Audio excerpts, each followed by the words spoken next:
evening, everyone. And I think with all the other analysis up, we are here to analyze the legal reasoning section of the CLAT paper. Right? Now, if you've watched the overall analysis, you have a brief idea of what actually came in the paper. A few surprises, because considering that generally the legal reasoning section with the new format since 2020 is supposed to be not knowledge based, only supposed to be inferred from the passage that underwent a lot of change with the paper. In fact, the very first passage that we will be doing today is going to be focused a lot on your legal knowledge, prior legal knowledge as it is called, rather than what is given in the passage.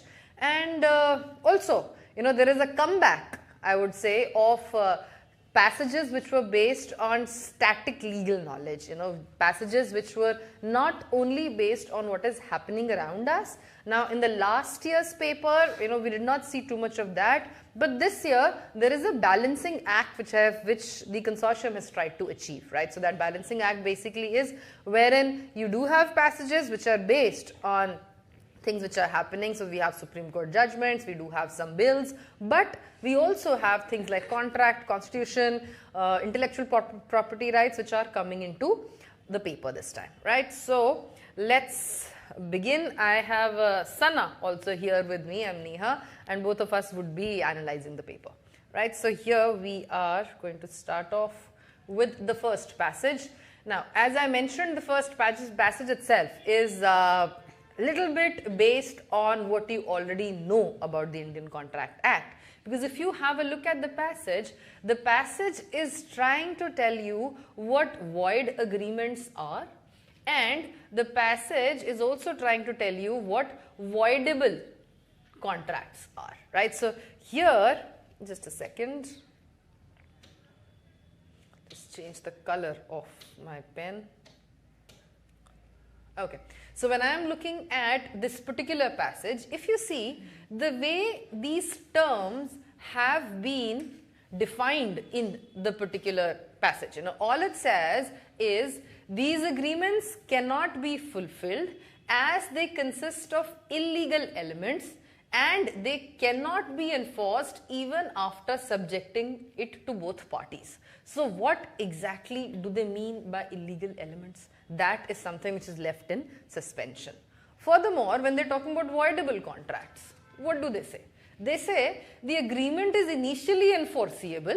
So to begin with, it is something which you can enforce, but it is later on denied at the option of either of the parties due to various reasons. Now, what are these various reasons? Again, something which the passage does not tell you very clearly. So what are these reasons? What are these illegal elements? That is something which you are not very clear about, right? So that is something which you keep in mind. Now with that, let's start solving the questions.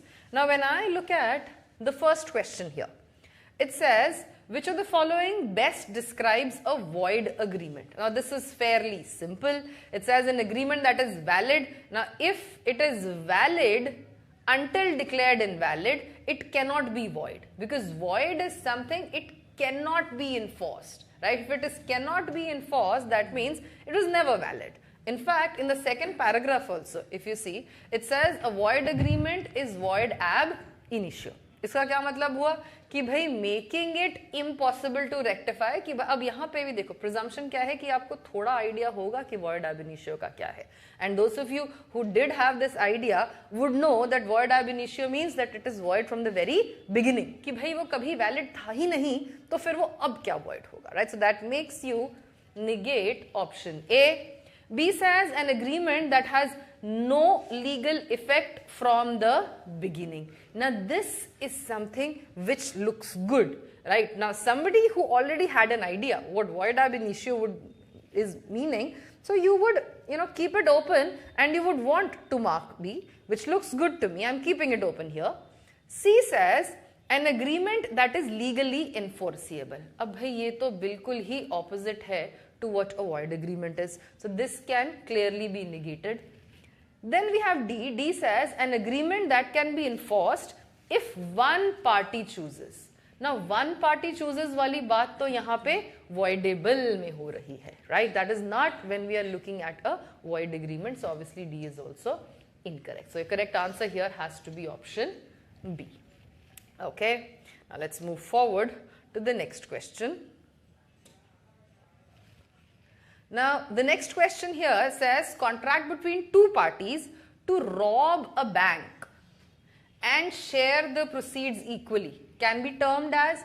Now here if you look at the definition of a void agreement, it says they consist of illegal elements. Now here obviously, if you are contracting, if you are making a deal that yes, we're going to go ahead and rob a bank, that surely is not going to be something which is legal, right? It's clearly illegal, which takes us to option A being the correct answer. Clearly it's not valid since it's illegal. Voidable bhi nahi hoga because voidable is going on the presumption that to begin with it is valid, which is not the case here. Legally enforceable, obviously it would mean that it is a valid contract, which would be incorrect, right? So let's move forward. Okay, now the next it says an agreement made by an adult but involving a minor child where the signatory is a minor child himself. Now this question creates a doubt in your mind. Why? Because passage में हमारे पास कहीं भी minor के बारे में नहीं दिया है. Now the passage doesn't tell us that whether minority is something which would make you incapable of entering into a legally binding contract or not. That is something which is not provided to you anywhere in the passage. The only thing the passage says is consists of illegal elements. Now that might confuse you, and I'll tell you how you can eradicate that confusion also. Now here, since you studied contract law, you know that if it's a minor, the contract cannot be enforced because a minor is not capable of entering into a legally binding relationship. ठीक है? In fact, हम बोलते हैं कि भाई अगर कोई minor है, कोई person of unsound mind है, या somebody who's forbidden by law, then in all those cases, the contract is supposed to be void ab initio, right? Now with that knowledge in my mind, I know it cannot be valid. Those two options are out. B says voidable. Now voidable bhi nahi hoga because it is supposed to be void ab initio. Therefore the answer has to be option D. But during your exam, considering you have this entire thing which is being told to you generally by people, something which the CLAT consortium has also published, that you do not use prior knowledge. So in a question like this, you are a little iffy about straight away going ahead and marking D. So what do? I move on to the next question. I see, can I get help from the next question? Maybe somewhere in the next question, I will get some clarity. Now when I look at the next question, what does it say? It says, which of the following scenarios would most likely result in a void agreement? ठीक है, अब देखते हैं कौन से 4 scenario हैं. पहला बोलता है an agreement signed by someone under duress. Now, duress is basically when you are forced to enter into an agreement. Now, if you are being forced to enter into an agreement, that agreement would not generally be valid. And where do we get that from the passage? Here, it says the party who is at the disadvantage due to any of these circumstances. अब ये क्या आ गया आपके पास? Something which tells you कि अगर duress के under है, so disadvantage में है party, the contract cannot be something which is valid, but it is not even something which is void, it is voidable. So therefore, A here cannot be your answer. B says a contract with mutually agreed terms to sell a house. Now there's nothing wrong with that, right? It's a normal regular sale which is being entered into. इसमें तो कुछ गड़बड़ नहीं है, तो ये भी आपका void नहीं होगा. Then you have C which says an agreement to pay 10 lakhs on getting a government job. अब होता क्या है? Under pressure. आप पढ़ रहे हो, आपने already इतने questions solve कर चुके हो paper में, and then you come across a statement like this. This statement has the ability to trick you. Why? Because when you read the statement, the first thing that comes into your mind is कि भाई ये तो bribery का case है कि आपने 10 lakh rupees दिए हैं जॉब के लिए. But that's not what the option is saying. Got to be careful. This is where, when in the beginning also, when we were having the panel discussion about the overall paper, one thing I really focused on was the paper was slightly tricky in certain places. Now, this is where they tried to pull a trick on you. Now, if you look at the C option, it says an agreement to pay 10 lakhs on getting a government job. It didn't say for getting a government job. It didn't say that you had to pay 10 lakhs and then you will get the government job. No, ये क्या है? ये है आपका contingent contract कि भाई किसी uncertain event के ऊपर if your rights and liabilities are dependent, that doesn't make it void. Rather, it will be a valid contract. There's nothing illegal in giving money to somebody just because you got a job, right? Doesn't say why you're giving him. So therefore, C is also a valid contract, cannot be a correct answer, which takes us to the D option, which will also help you in arriving at an answer to your previous question. अब यहाँ पे सारे हमारे negate हो गए. D बचा है. D क्या बोल रहा है? D says a contract with a minor who understands the terms. भाई अगर माइनर के साथ कॉन्ट्रैक्ट है, चाहे वो टर्म्स को अंडरस्टैंड करे, चाहे वो टर्म्स को ना अंडरस्टैंड करे, your contract can never be valid. Why? Because it is void एब initio, right? So in this particular circumstance, your correct answer is going to be option D, because all the others are negated, and which also solidifies your stance in the previous question, wherein, we had to look at the fact that since it's a minor, the contract will not be valid, right? So sometimes if you are confused, you don't have to mark the option right there. That is why, when you're filling the OMR sheets also, people ask, ma'am, should we fill in right when we mark the answer? Should we fill in? Not a very good idea. You might be wasting time, and also sometimes, the questions are interlinked in a manner that they actually help you in getting a clarity as to what the correct answer is going to be, right? So that's your 56th question. Okay, let's move forward. Next, what you have is an agreement made without consideration. Again, complete prior knowledge passage, does not talk about consideration anywhere. It doesn't even tell you what consideration is, but I'm hoping everybody knows, right? What is consideration? What you do under the contract, which each party promises to do under the contract, that is supposed to be consideration. तो अगर consideration ही नहीं है, तो generally क्या होगा contract आपका? Void. It's one of the very basic essentials of a valid contract. So such a contract is going to be a void agreement. Valid, enforceable, voidable, इनमें से कुछ भी नहीं होगा. Okay, so let's move forward. Okay, so that was the first passage. Now we are moving on to the second passage. Second passage, which I think Sana would like to say something about. It's one data, digital personal data protection.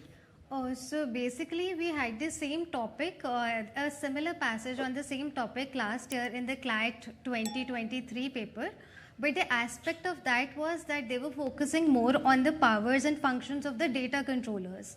Here they are focusing more on the aspect of consent, and a very similar passage of very similar nuances, etc. has been covered under CLAT Mock 2, I believe, which is similar questions, similar passages, similar situations have been given in our very own mocks. Right? Okay. Now, when I look at this passage was a drudgery to read. I can understand, even when I was reading it, there are no separations, there are no separate paragraphs. So how do you deal with such a passage? Now, the first and the foremost thing you need to know. Now, when I am dealing with such a passage, I need to break it down, right? You need to break it down so that even if you have to go back, because like I said, whenever there is a passage given to you, a passage, it is not possible for one to remember everything that's written in the passage, right? So you give an overall read to it. Sometimes you just need to skim and scan through it if you are short of time. Then you have to go back. You need to regress. Regressing is not bad, okay? Don't ever think that, I regress, I waste time. No, you regress, you get +1. You do not do that, you get a -0.25, right? So keeping that in mind, how do I divide, right? See, Now when you look at this passage, there is a division here. Who does it apply to? It applies to non-citizens. It also applies to, it says applies to non-citizens. It applies to Indian residents as well. And then very specifically, the entity processing consent. Now here they are very specifically telling you what all would be included in the concept of consent. Sana just mentioned that in last year's paper also we had data protection, but the angle was different, right? The angle there was from the perspective of the people who are putting in the restrictions, or what is the mode, how do they go about it. But on the other hand, here it is from the perspective of your right to privacy. And as an individual whose data is getting used or misused as it would happen, so how is that protected? So that is why they are talking about what is consent for legitimate use. So all this, if you see, is nothing but talking about consent, right? So when you are looking at this, you know that till here, this is one part. Right? So similarly, you need to divide it, you need to understand what all is important. Similarly, if you see, there is another part here which is talking about data which is sensitive, right? So they are very specifically talking about, if you see here, specific purpose, and then it says a clear notice containing these details is supposed to be provided. And then it is also talking about law creates rights and obligations. So here if you see, this is another part. This is the part which is talking about rights and obligations. So there's, you have one set here and one here about consent. So the different parts which you need to divide your passage into so that you can, understand it better and apply your questions better. Now when I look at the 58th question, what is it talking about? It is talking about an Indian company collecting personal data. Now what is most important whenever you are answering a reasoning question is what is asked. You have the entire story, but in the end, what you have to answer is the question which is asked. So the question here says, under the Digital Personal Data Protection Law, what must the company do before sharing the data? Now, if you look at the entire passage, what is it based on? It is based on the concept of consent. That yes, consent needs to be taken. Without a clear affirmative consent, you cannot have any kind of data being used, right? So therefore, when I am looking at the options given here, A looks good to me because A says obtain explicit consent from the users, looks good. If I look at the other options, B says share the data by informing the users as it is for the business purposes. Now here, the passage is not really telling you that it is for business purposes. If you tell the users that, it's enough. No, you have to get their consent. Merely informing is not sufficient, but taking their positive consent is something which is important. Now the third one says encrypt the data, not something what the passage is talking about. And D says inform third party vendor that data is sensitive. But before you inform the third party, जिसका आपने data लिया है उससे तो consent लोगी ना. So therefore D would also be incorrect. Your correct answer is only going to be option A. Sure. Let's move forward. Okay. Now the next question says a social media platform processes user data. Now here it says under Digital Protection Act law, what must the platform do? So here they are talking about the obligation of the platform as to what they need to do. Now if I look at all the options, A says refuse to accept the withdrawal request since the consent was already given. Now if the consent is already given, does it mean that you refuse to accept the withdrawal? No. Even when I look at the passage, what does the passage says? Passage says that under the rights and liabilities or rights that you have, one of the rights is that you can actually withdraw consent, right? So if I have the right to withdraw consent, then should I be allowed to do it? Yes, because that's a right which is clearly given to me, right? I do have the right to withdraw consent also. So when I am looking at the options, A says refuse to accept, no. If I have given my consent, I have the right to withdraw it. B says comply with legal requirements and stop processing the data. Now this here looks good. It's talking about legal requirements, stop processing the data, but not very clear. So let me move on to the next option. C says continue processing the data.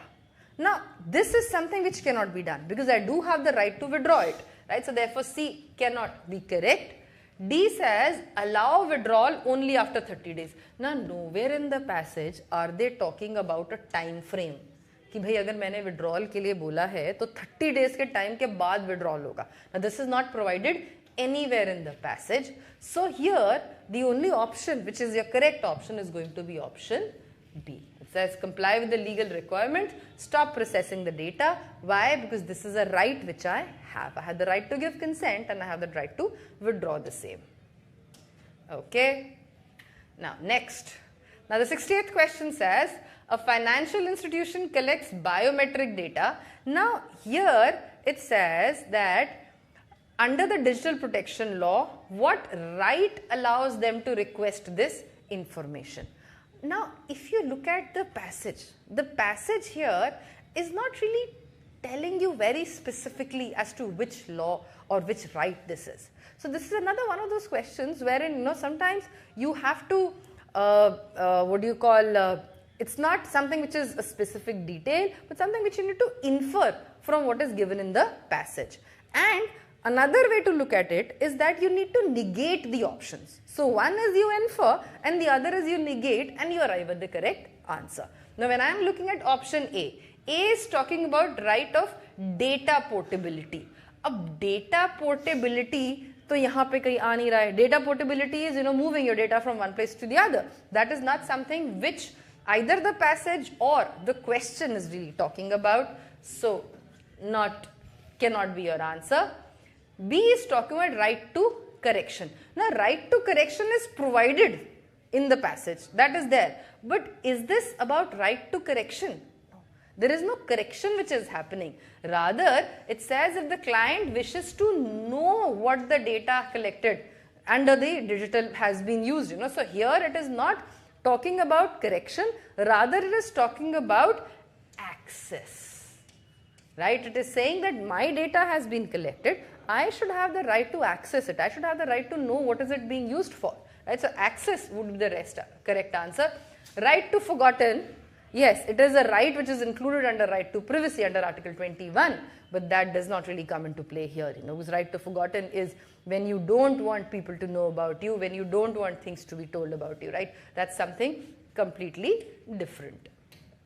Okay, now moving on to the next question. Now, in the next question here, they are talking about additional precautions. Why? Because this is sensitive health data.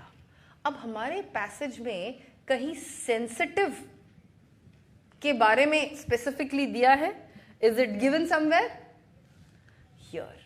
It says if the personal data is sensitive, then additional safeguards are to be observed. And here very specifically they are talking about the additional safeguards also. So when you are looking at this particular question, your answer has to be about something which is talking about these additional safeguards. So when I look at the options, A says no additional methods. अब भाई no additional methods तो नहीं होगा because यहाँ clearly बोल रहा है कि additional safeguard होगा. So your answer cannot be option A. B says ensure explicit consent and adopt higher security standards. Now that's exactly what is mentioned here. Here they are talking specifically about individuals voluntarily providing personal data. So there has to be an explicit consent. That is something which you can infer from here. So B looks good to me. C says store the data only with the government agencies. Now nothing to that effect is mentioned here. Right? Now this option has been created, but it is completely out of the passage. Right? So therefore C cannot be your answer. Similarly, D says store it with hospital, healthcare institutions. Now nothing, no, it's not even directly given here, neither can it be inferred. So D is also out. Your correct answer will only be option B. Sure. Moving further. Okay. Next what we have is a very direct, specific, detailed question. It's talking about what are the rights which are included. Now, if you see, you can actually match each one of them, right? And in a question like this, sometimes if you know amongst the few, you can identify a few of them, you'll actually be able to eliminate and arrive at your answer very quickly. Like if you see, the first one says right to get summary of collected data. That is clearly given. So 1 is correct. 2 is also something which is given, right to know to whom the data has been shared. Now I know 1 and 2 have to be in my answer, which means I can easily negate B and C. Then I am only left with A and D. Now the moment I read the third one says right to correct and update the data. Now right of correction is also something which is clearly given, right? So if right of correction is also there, I know 3 has to be in my answer. I can easily mark option D as my correct answer. Now this is something which will save you time, because yes, you're going back, you're regressing and trying to find each and every point, but when you know that ab aap negate kar sakte ho, the only option left with you is option D, you can clearly mark this and move on. Right? This is something which is very, very essential, because end of the day, time is something which is of a lot of value to you when you're solving the CLAT paper. ठीक है? चलो भाई आगे बढ़ते हैं. अगला हमारा last question है इस passage का. नहीं, passage खत्म. I think another question passage here. Okay, so we now have a passage on public examination prevention of unfair means. Basically हम बात कर रहे हैं cheating की, कि भाई अगर cheating होगी तो फिर कौन सी punishment मिल सकती है. If you look at this passage and you look at the previous passage also, there's a lot of information is given.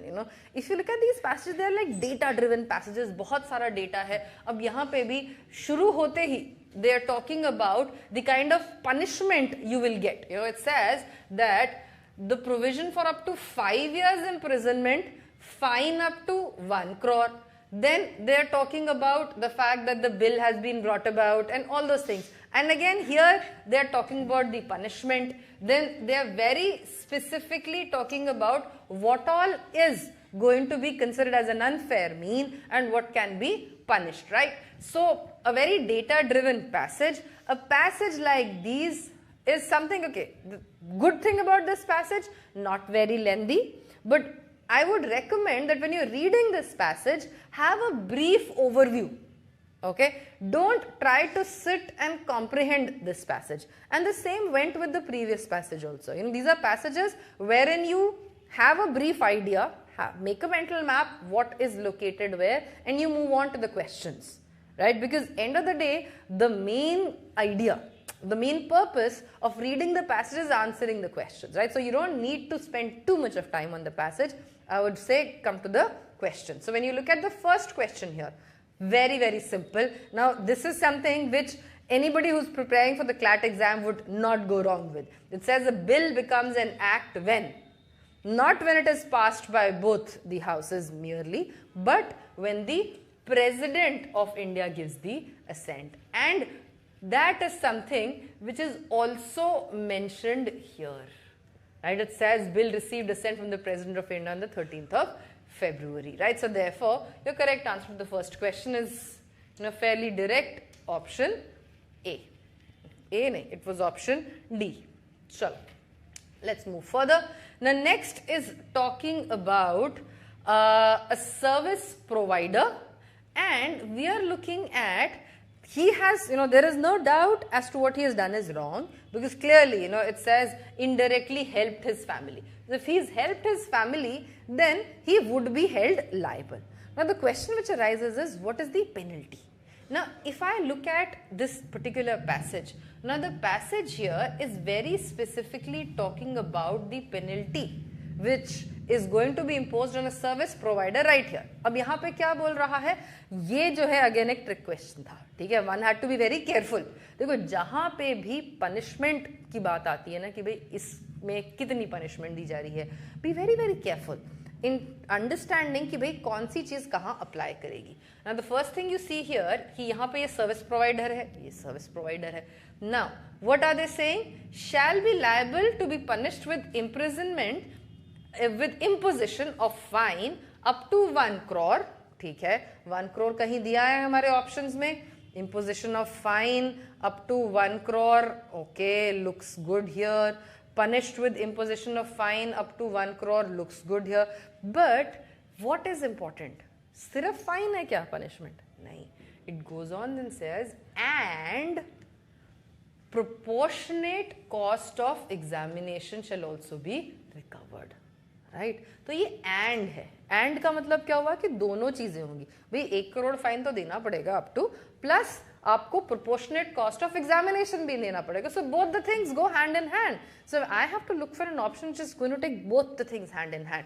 Now obviously A and B are out in this. Now when I look at C, C says liable to be punished and the entire cost. अब ये वाला C option लग तो interesting रहा है, but इसमें क्या गड़बड़ हो गई, भाई ये तो प्रोपोर्शनेट कॉस्ट की बात कर रहा था और ये बात कर रहा है इंटायर कॉस्ट की. So therefore this also gets negated. Your correct answer is option D. Right, again this was something which one could get tricked off. So always remember, वो हमेशा हम क्लास में भी करते थे, याद है भाई जिन्होंने हमसे हमारे साथ पढ़ाई करी है, कि भाई एंड और दो ऐसी चीजें हैं जो कि आपका आंसर पूरा बदल देती हैं. Right, so whenever there is a law which is providing you with an and or an or, you know, these are interpreted very very differently, right? So this is something which one has to take care of.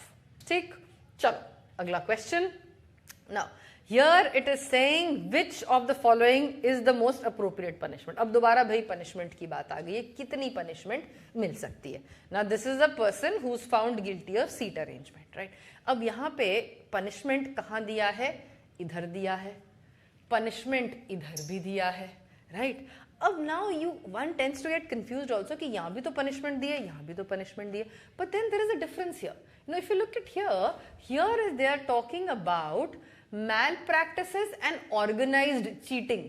Right, so that is not what is happening here. Here is this one guy who is guilty of manipulating for his relative. Right, so there is no organized, you know, cheating which is happening. So we know the punishment has to be here. It says resorting to unfair means. So what is the punishment? The punishment says 3 years which may extend to 5 years. तो आपकी punishment हो सकती है 3 से 5 साल के बीच में and fine up to 10 lakhs. ठीक, तो minimum 3, maximum 5, fine up to 10. अब हमारा ऑप्शन अगर आप A देखते हो, A नहीं हो सकता, भाई A सिर्फ 1 साल की punishment दे रहा है. बी भी नहीं हो सकता, बी सिर्फ 2 साल की पनिशमेंट दे रहा है. 2 ऑप्शंस क्लियरली निगेट हो गए. अब हम थर्ड पे आते हैं. थर्ड 3 साल बोल रहा है, हो सकता है because minimum is 3 years, right. But when I look at the fine, what is the fine से 15 lakhs. बॉस यहाँ तो मैक्सिमम इज ओनली 10 lakhs. तो ये कैसे होगा आपका answer? So C is out. You are only left with option D. D says 4 years and fine of 5 lakhs, right? So therefore D fulfills both the conditions because it says fine up to. ठीक, so your answer here becomes option D. ठीक, चलो let's move forward. Okay, now next is your 66th question. Now what does it say? It says identify which of the following is not an unfair means relating to conduct of public examination. Now this is, you know, these set of questions, the 66 and 67 questions, you know, for people like us, it brings a smile on our faces, right, Sana? Absolutely. I'm like, look at the rampant use of coaching centers here, right? And it's like, we're generally supposed to be the devil, but somehow with the way these questions are framed, you know, like, they're kind of favoring us, so we are helping you, right? That's what they're trying to say. So here it says, identify which is not an unfair mean. Now A says, coaching center conducting mock test for students. Boss, you know, I think each one of you who is seeing the analysis here has attempted not 1, but an umpteen number of mock tests, and I'm sure you've attempted some of ours also, which are very good. So A here looks like a good answer.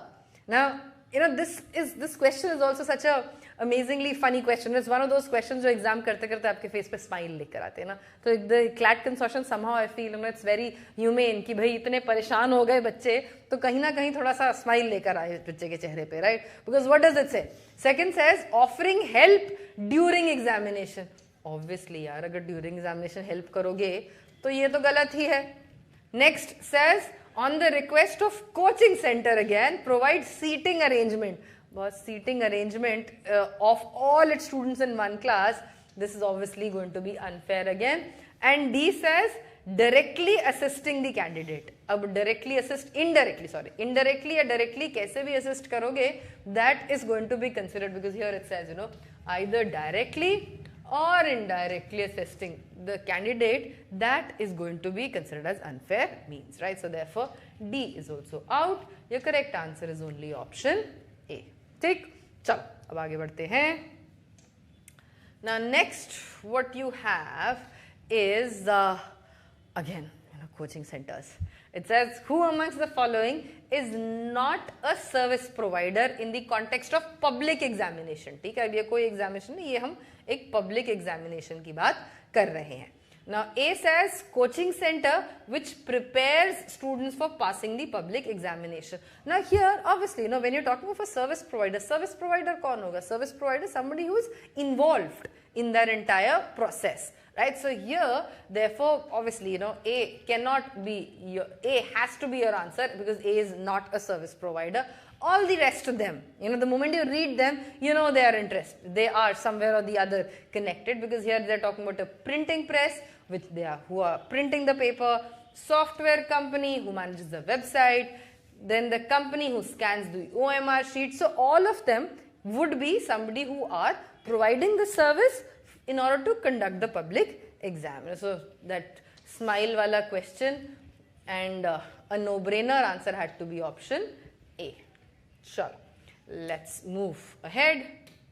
Now, next what we have is a new passage, and I think Sana would now take over, and let's continue further. Hello everyone. So this passage is particularly on a fundamental right of life, and more particularly on fundamental right of clean environment and water, etc.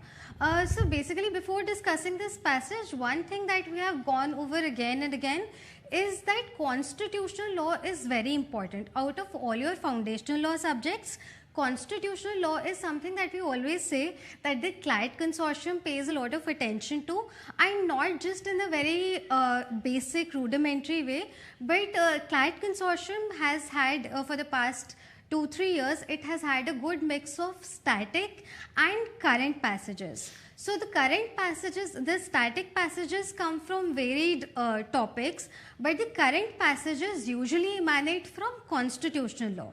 One of the examples of the same that we saw was the Digital Personal Data Protection Act, which ma'am just discussed, which was covering one aspect of Article 21, and this is another passage which is covering another aspect of Article 21, which is right to life and personal liberty. And this is based on a landmark judgment that was given in this year, which is the Ranjit Singh judgment. So they've not mentioned the name of the judgment, but let's go and take a little look into what the passage was. The passage was basically talking about how this right of clean environment has been covered as a part of the fundamental duties and the DPSPs as well, and now because of the Supreme Court it has become a fundamental right as well, so long as the legislative intervention is not done. So basically let us take the first question into hand. In which of the following changes were introduced for environmental protection through the Constitution of India 42nd Amendment Act? So basically they are talking about what all amendments took place through the 42nd Amendment Act. Yeah. So fundamental rights, fundamental duties, or directive principle of state policies. So now if any one of you has seen how amendments take place or what amendments are supposed to look like, so they basically wanted, somewhere they wanted a prior knowledge of law, even when they were saying that no prior knowledge is required. Some of it was based on prior knowledge. And how? Basically, here they are categorically saying that Article 48A and Article 51A G is covering your right of environment and fundamental duty of keeping the environment, nature clean, etc.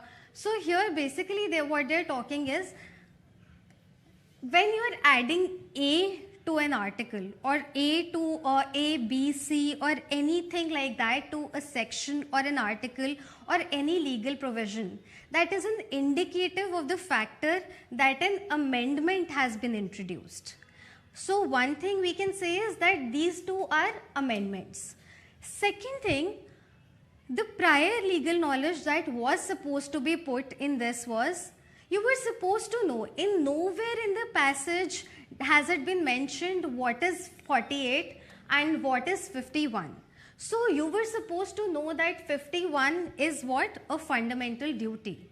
And 48 is what?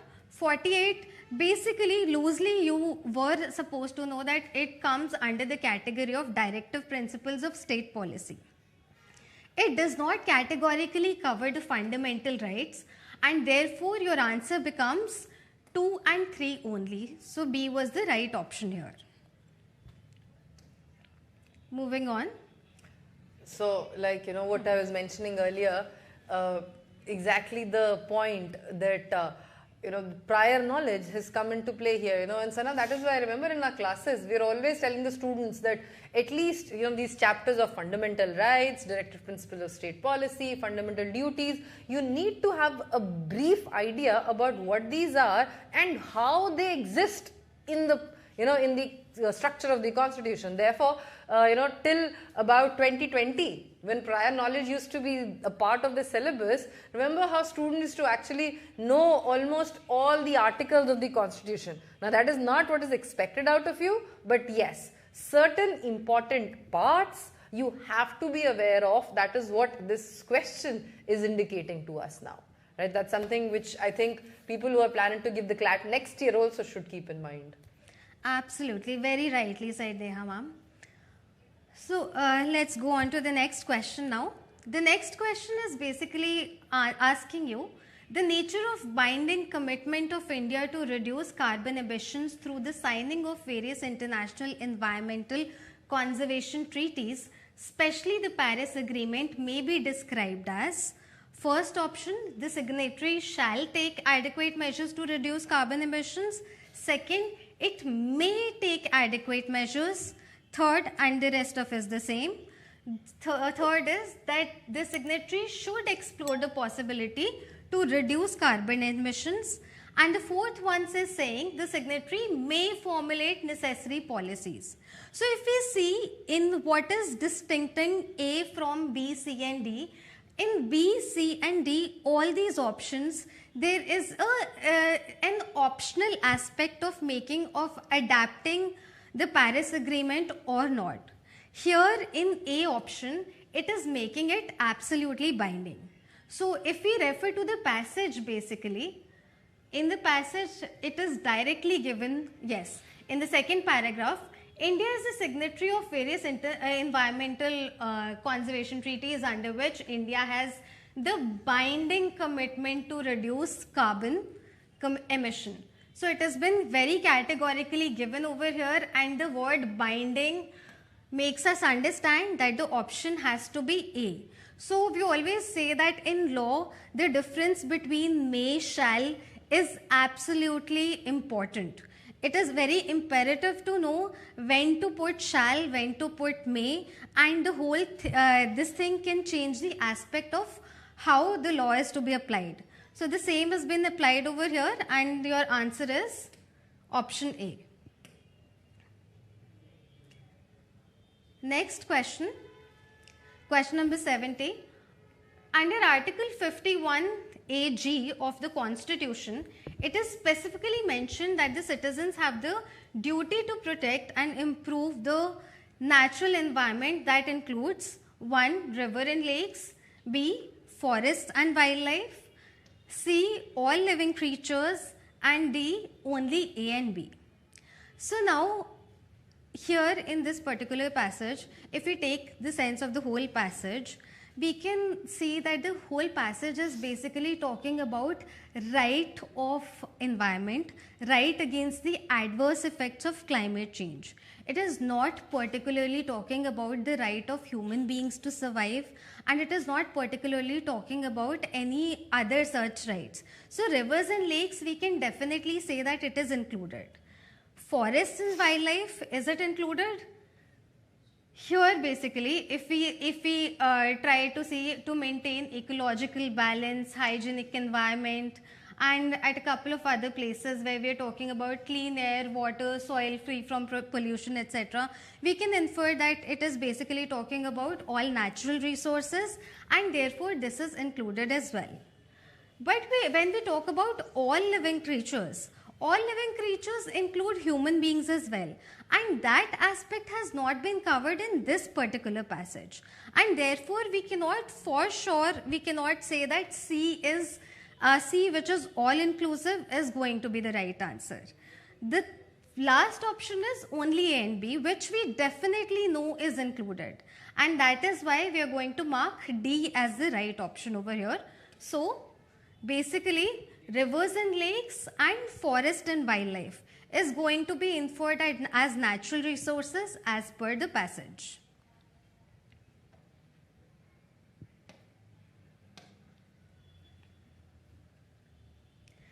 The next question, as per the information, as per the passage and the decision of the Supreme Court, what is the correct option?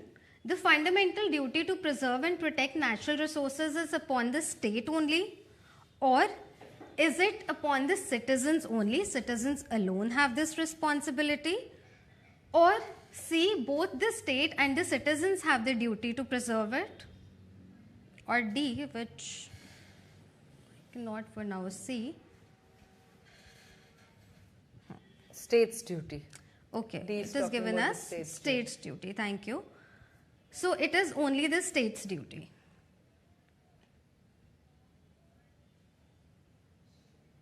Yes. Basically, if we see, this is one of the questions which is very directly inferred from the passage, and not even from the passage, from the very first sentence of the passage, if you will see, from the very first paragraph. In many judgments, the Supreme Court has ruled that both the state and the citizens, here they very clearly mentioned, both the states and the residents have a fundamental duty to preserve and protect the natural resources. So here they have not categorically mentioned citizens, but they have mentioned residents. So we know it is not this duty of the state alone, at least. We cannot mark A in that case. So we have to mark C over here. Yes. So, yes. So C is going to be the right answer. That's that both the state and the citizens have the duty to preserve and protect the natural resources. Moving on to the next question.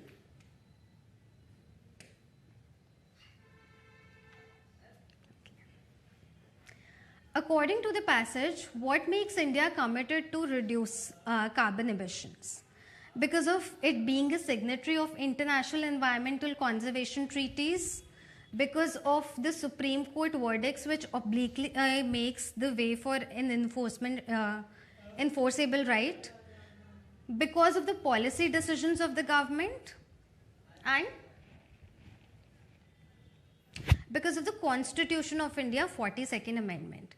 Now this is again one of those questions where they really wanted you to have marks, even if somebody's paper was going really bad. So they wanted to ensure that at least some marks are saved by this one particular question. So they've directly picked this one statement from the paragraph the second paragraph, I believe, yes, over here, and they've divided that statement, put one part in the question and the other part in the answer.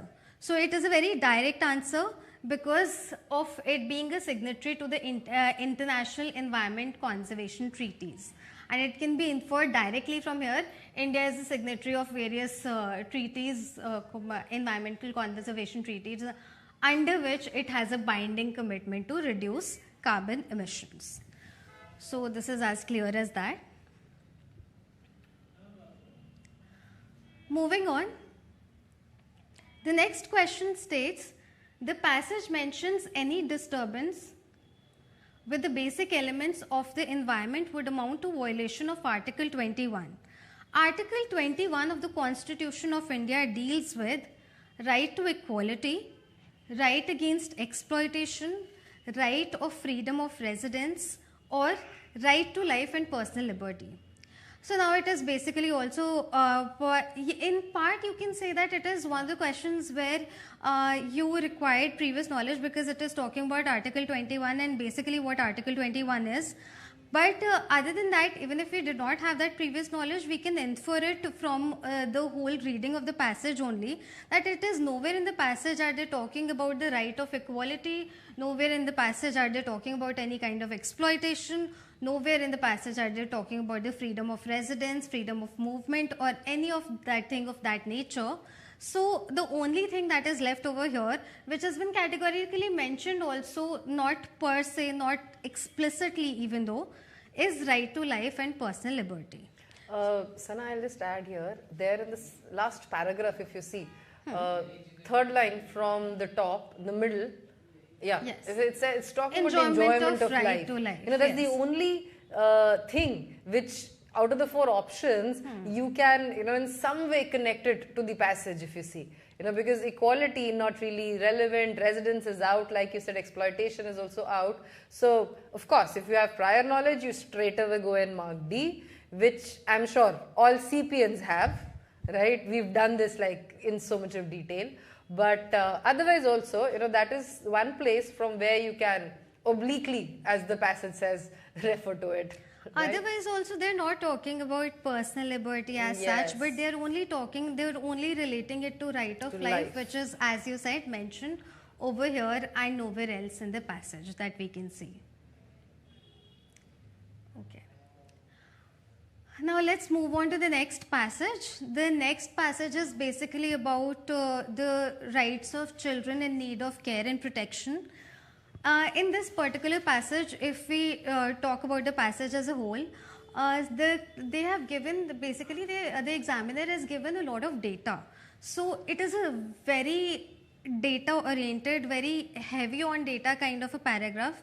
But when a student will start reading this passage, you will realize that the data is actually of no use. So the data is useless, the data is only there to trick you, the data is to confuse you into believing that the passage is, which is actually, so far as legal aptitude is concerned, the passage is actually very easy. But so far as comprehension is concerned, and especially with respect to a person who would get confused with a lot of numbers, it might get a little tricky. So basically the passage is talking about the crimes which have been happening against children, where the kidnapping, abductions being at the highest. They've given the figures, and they've given the figures for the cases and against under the POCSO Act, and so on. So let's go into the first question first.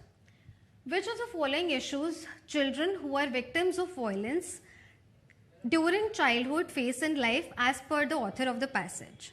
So whenever you're talking about as per, whenever they've explicitly given as per the author of the passage, so you can clearly see that this is not a legal aptitude question, this is more of a reading comprehension based question where they're asking you about the opinion of the author or the facts that are given by the author.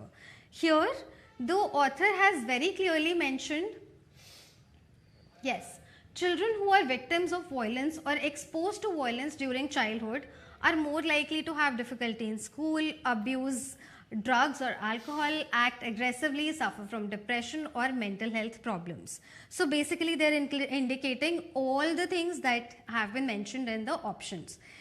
They may have difficulty in school. So it is directly basically taken from here and put here. So they may abuse drugs or alcohol or suffer from mental health problems. And the third part, they may act aggressively and engage in criminal activities.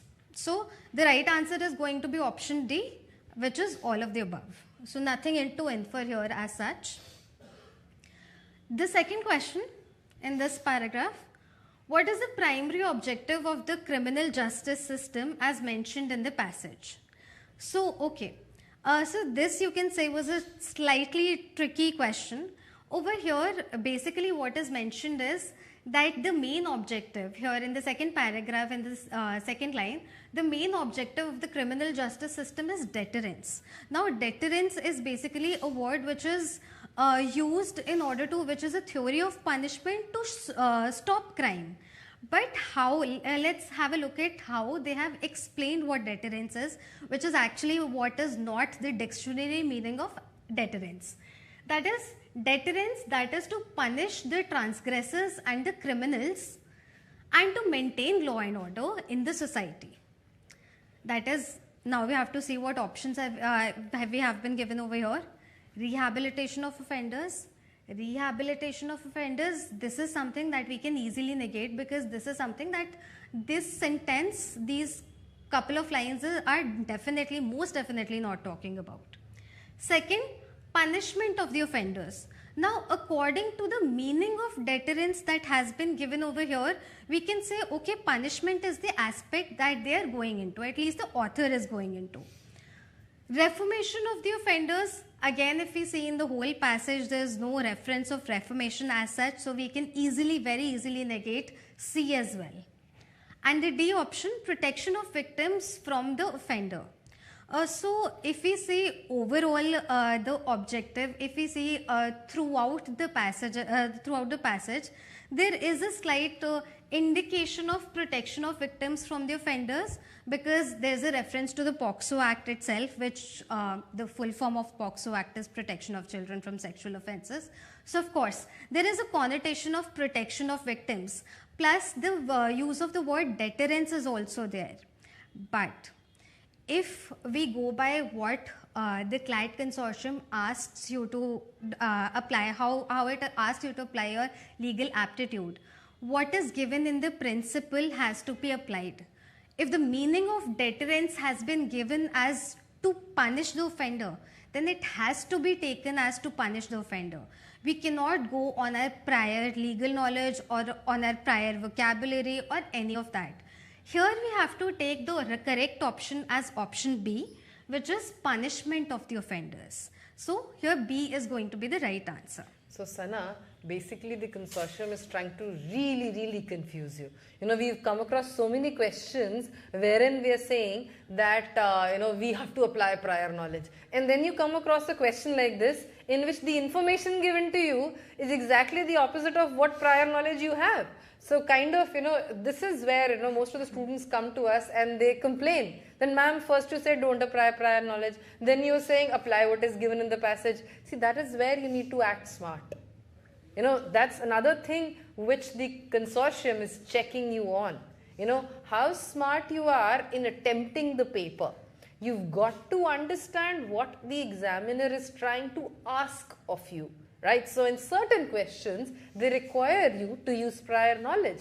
In certain other questions, they require you to use the knowledge which is given here, which may be contrary to the technically correct prior knowledge you might have. Right? So that's a little balancing act one has to undergo if you really want to, you know, get into one of your dream colleges. Right? Chalo. Absolutely.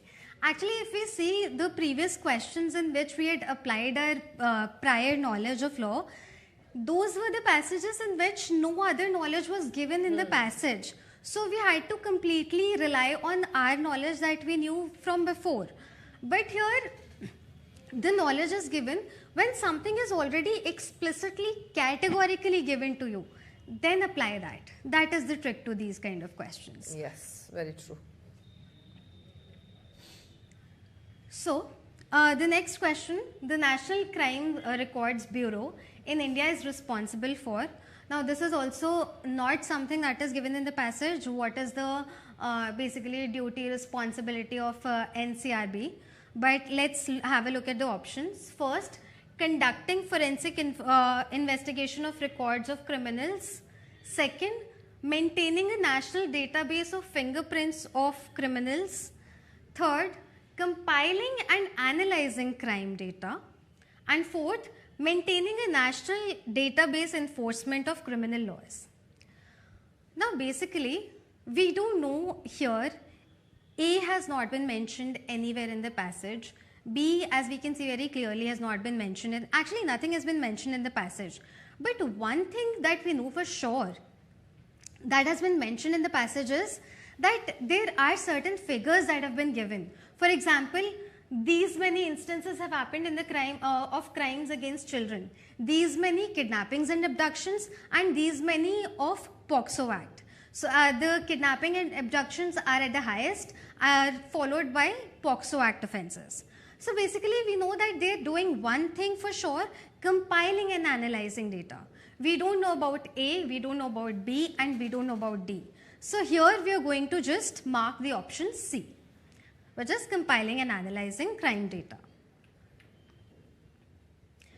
Next question is basically which category had the highest number of cases under crimes against children according to the NCRB report of 2021. Now this is also one of the questions which does not need a very deep dive into any of the legal aptitude aspects of the passage. It has been clearly mentioned over here. A rise in so many cases, so 16% from the previous year in terms of percentage. The top categories against children were kidnapping and abduction, followed by whatsoever. So basically, kidnapping and abduction can be straight off taken from here.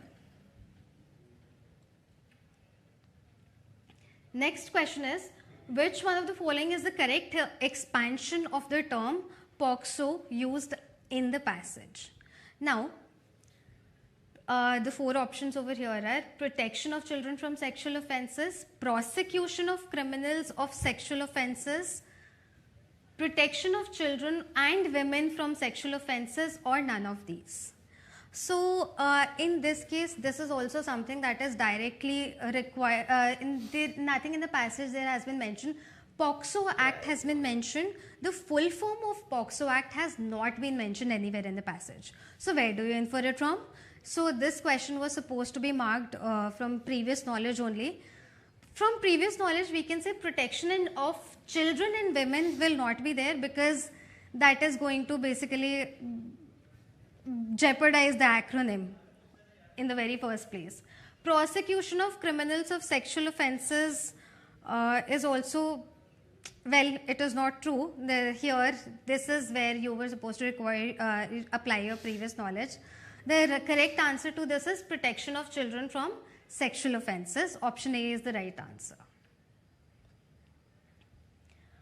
Next question is, what risk do children face when exposed to criminal justice system as per the passage? So, limited access to vocational,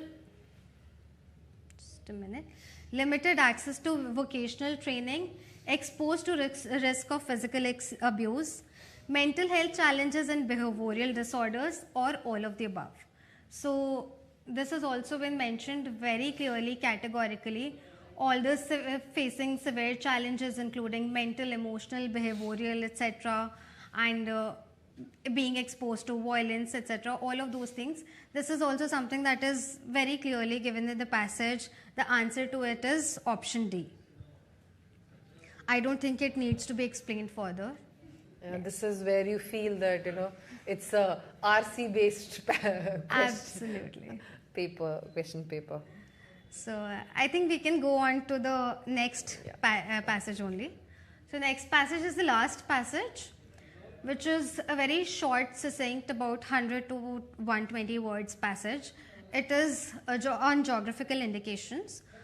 This passage is one of the intellectual property rights के ऊपर है.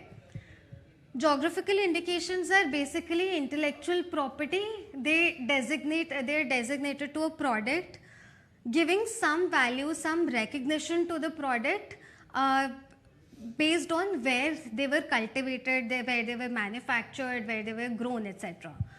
So basically, very shortly, very briefly, very nicely, this passage is talking about what geographical indications are. It is giving an example of, for example, champagne is a sparkling wine which has its reputation because it is cultivated, it is manufactured in a certain place in France.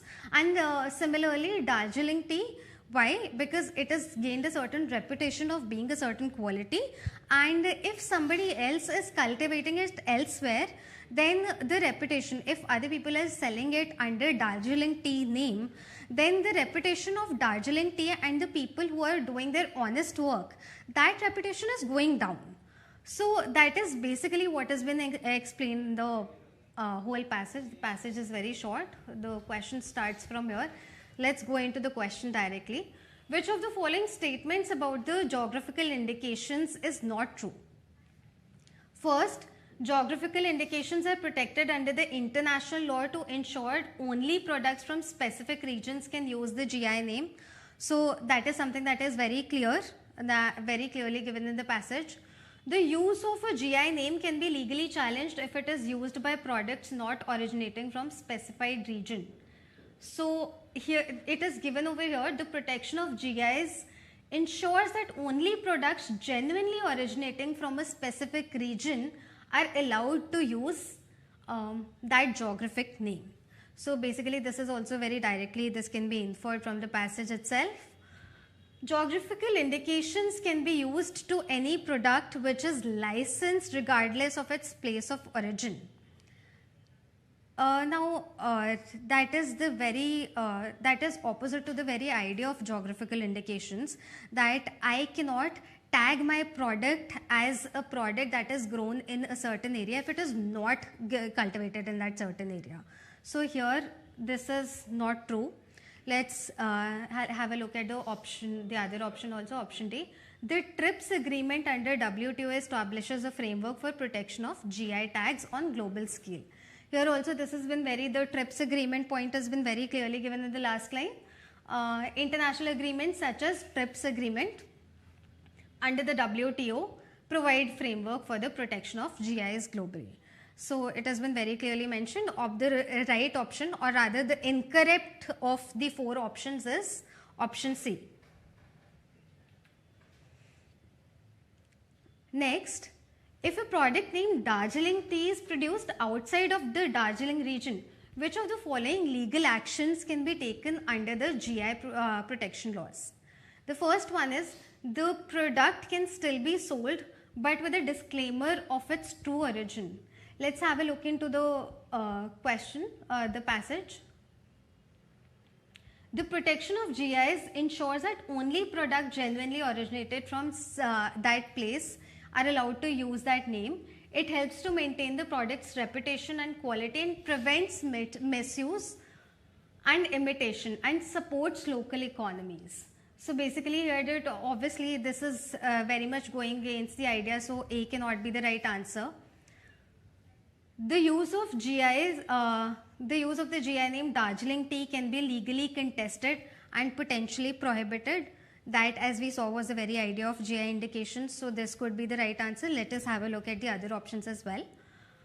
The product can be sold under a different GI name of not Darjeeling tea. Okay. The product can be marketed as Darjeeling tea, will face no legal consequence. So D is definitely not the right answer.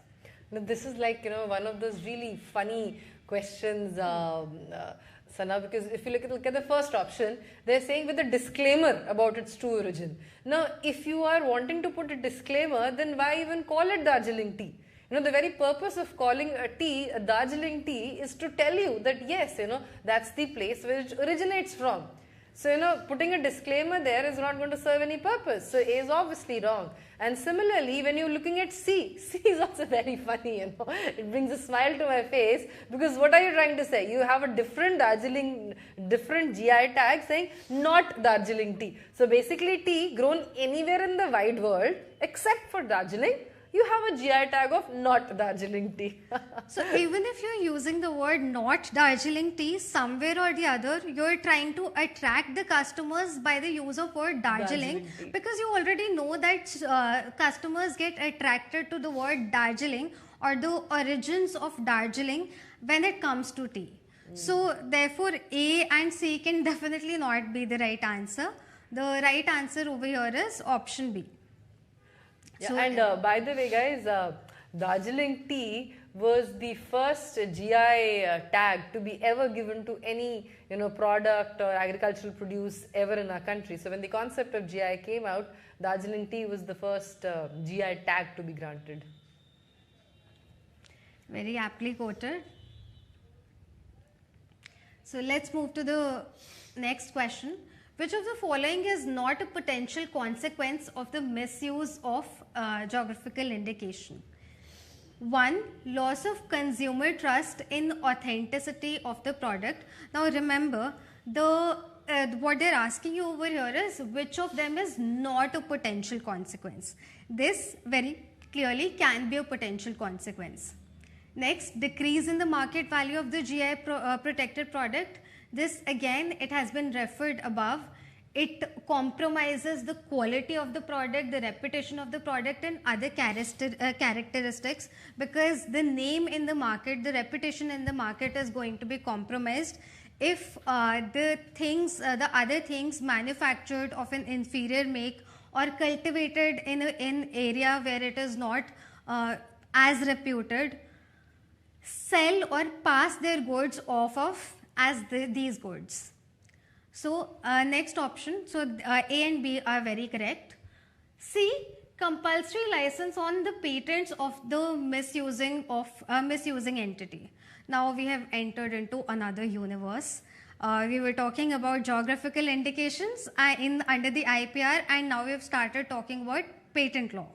So you can very clearly see that this is a very, very, very huge misfit where they're talking about some other intellectual property right altogether, and that has also not been covertly added. It has been very overtly added by the name of patents. So you can very clearly mark option C as the right answer here. Let's move on to the next question. In the context of GIs, which of the following scenarios best illustrates the concept of geographical origin? 1. A product's name is changed to reflect the local ingredients rather than the place of production. 2nd, a product is marketed with GI name even though it is produced in a different region and a different country. Okay.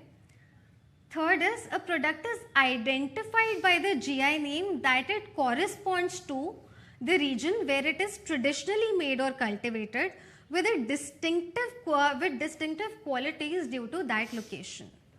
If we see, as we have very extensively discussed the reason, the rationale of why GI tags are given, and as it can be inferred from the very first sentence of the passage also, that the very intention of giving GI tags is this, that it has to correspond to the region where it is traditionally manufactured or cultivated.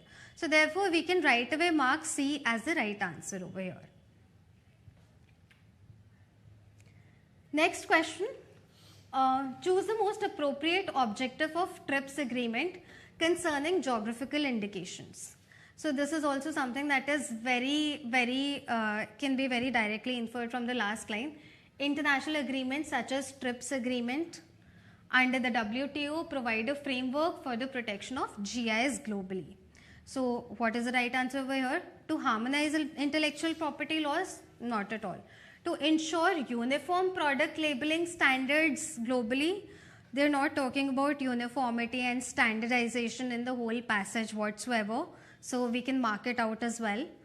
to provide a framework for the protection and enforcement of GIs among WTO members, directly taken from here. So it is such a small passage. It is not an influx of information that you were given over here, and still I'm very surprised that direct answers are coming, direct questions are coming, which are basically fact-based questions, which are basically picking it up from here and putting it in one of the options. So this is one of those questions which is giving you free के marks. ये गलत नहीं होना चाहिए था basically. So C is the right answer. So with this, we come to an end to the analysis. I hope all of you all understood all the questions, and as we had discussed in the overall analysis also, we were looking at the cutoffs. So Sana, what do you think would be an ideal score, considering the way the legal section came this time? If we talk about only the legal section, the ideal score must be around 22 to 20, say 6 to 27. Yeah, because it's actually doable. Apart from a few tricky questions here and there, even the prior knowledge questions were fairly straightforward and simple. So, a good score, if you are targeting the top NLUs, would be around 25, as she said, So anything between 22 to 26, 27 would be a good score. But yes, if you're targeting the top 3, top 5, then I would recommend you should be getting somewhere around 25, right? I think that's about it from us. Thank you so much for, tuning in so late at night as well. I hope the analysis was helpful for you guys. Take care. All the best for your A-Lit exam. Okay, bye-bye.